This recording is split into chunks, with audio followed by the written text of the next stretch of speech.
Okay, I am doing a tribute to Andrei Kramarevsky. We called him Crammy.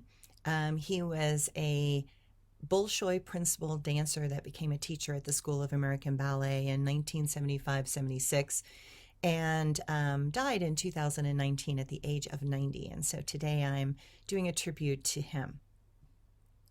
Everyone called him Crammy. Just even saying his name that way brings a smile to my face, and my heart brightens a bit more. I wonder if teachers see the tremendous impact that they have on the multitude of students that move in and out of their classes. I wonder if all those eager faces just begin to fade into the ethers of the teacher's mind over time. But to those of us that have been touched by the heart and soul of a teacher will forever carry their grace, humor, knowledge, wit, skill, passion, charm, faith, and belief inside of us. They may never know that their very being was such an inspiration to a young soul seeking something internal that is elusive, fleeting, and delicious. Crammy was such a teacher. His energy was so classically that of a Russian male principal dancer. Powerful jawline, broad mouth, passionate eyes, muscles coiled like a Siberian tiger, and a fierce fire within that dynamic heart. In general, I find the Russian soul more similar to the free-spirited American psyche. While we are still very different, we share a passion for space and largeness. Russia is a huge country, and America is also quite large. I always notice this energetic and vibrational similarity between the dancers in countries with vast spaces and how they would take over a stage and fill it up. Then I would compare that to the RAD-trained Royal Ballet styles and expressions. Great Britain is a small country, and they are fantastic with petit allegro or small jumps, the meticulousness of their footwork, and the delicate but subtle ways that they move their heads and their hands. But the Russians were known for their powerful leaps, never-ending pirouettes, and intense emotional bursts, both off stage and on. I believe it is that similar feeling of expansive energy that the Americans and Russians so deeply share that brings so many Russians to America. The Russian spirit was so powerful that even under communist rule, it was never completely stifled. They found outlets through art, music, writing, and of course, dance. The meticulous control of the English style was never my personal taste.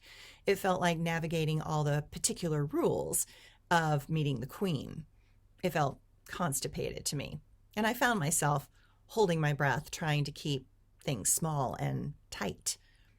Now, don't get me wrong, I have known many amazing Royal Ballet dancers such as Monica Mason, and they do that style brilliantly.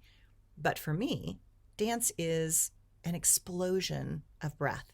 It is that powerful inhale that allows the body to fly in the air and leap over and through all obstacles. I danced to explode into the vastness of space and time. Dance for me was to expand beyond my body. Dance for me was a way to touch the stars. Dance was a powerful expression of what was inside that was forever trying to get out. And that intensity that I felt inside was the same in the Russians. We could see it in each other's eyes, the fires of passion that could be shared, seen, and expressed without apology or reservation. I always noticed that the Russian teachers at SAB and I were always in sync. Their classes were regimented but casually fun, and there was much space and permission to try and fail, only to try again. The Russians knew how to allow that freedom out, even in a very structured and difficult class. Their attitude was that class was where you try things out, and it is the space to discover new skills and talents. Class is where you test the boundaries, sometimes fail, but then laugh when you are suddenly on the ground. And that's why I loved Crammy. His classes tested you in sequences and steps that at first seemed impossible until he showed you himself at 50. I was so lucky. Crammy left the Soviet Union in 1975 and began teaching at the School of American Ballet at that time. I got there in 1976, and so he was the new kid on the block. He was clearly in his late 40s at that time when I met him, and he had a smile that would make you feel safe and accepted. His English was not the best, but if you did not understand something, he would demonstrate. His classes always started the same. He had a routine that he preferred to begin with, and it was always the same for the 3 years I was there. We started facing the ballet bar. We were to do a plie and a releve, and then bend slightly forward after lowering our heels, and then bending backward, keeping the head straight. Then do the same, but turn your head to the right, and you would bend backwards. Then you would do the same again and turn your head left, and you would bend backwards. Next, plie and releve, but lift the heels and roll through the feet to loosen them up before you straighten your knees. Next, port de bras to the right and then to the left. Next, plie and extend the right leg out to the side. Bring your left arm, reaching up and out to the left, and then up to the center, and then bend over to the extended leg on the right. Next, rond de jambe the right leg from the plie position, from the side to the back, and stretch as far as you can into a split, bending forward, allowing the extension of holding the bar and the back extension of the leg to elongate your spine and hips, all the while still holding on to the bar for support with the leg extended into that split position, but the front leg is in a plie. Repeat to the other side. It continued from there. The entire bar was the same, well planned, perfectly structured, and it allowed the mind to relax and the body to warm up and stretch in all the best of ways. It was so planned that one day, Krammy was late for class. We did not know why he was late, but we all decided to start the class without him because we knew what we were supposed to do anyway.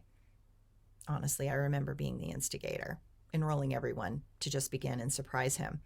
So I asked the pianist to begin playing, and that was what we did. By the time Krammy came rushing into the studio, a bit flustered, sweating, and obviously stressed, he literally stopped as he came in the door, astounded to see all of us doing exactly what we were supposed to be doing. Instantly, this big smile exploded on his face. It was a smile as big as Russia, and he was proud, and he recognized that we knew what was expected of us and that we were ready and willing to do it without any external prompting. He dropped his ballet bag and never got out of his dance shoes. Never got his dance shoes out, I should say. He did the whole class in his sandals, which later became one of his famous little things that he did. He instantly began correcting us and clapping his hands to the music while stomping his foot for effect. All of us in class could not help but smile and giggle, and he enjoyed our respectful but teasing way we let him know that he was late. Krammy was the most amazing teacher to the men, especially. He was, after all, a principal male dancer from the Bolshoi Ballet. It was common for him to demonstrate for the men by doing 8 or 9 pirouettes and finish with a series of double tour en l'aires in sequence back to back. I think I saw him do 8 of them in a row. Double tour, double tour, double tour, double tour, 8 times. It was insane. Effortless, easy, light, and dynamic all at the same time, perfectly placed, and he barely moved off his original spot on the floor. He was endlessly funny and lighthearted in his approach. He showed us that all effort can appear effortless. He was the epitome of composure and power. He showed that ballet is a lifestyle, not just an art form. He showed me that the grace and confidence of a dancer lives on forever, that skill is earned, and that power comes from repetition, and that passion is the fuel that inspires us to be great. Thank you, Krammy. We all miss you still.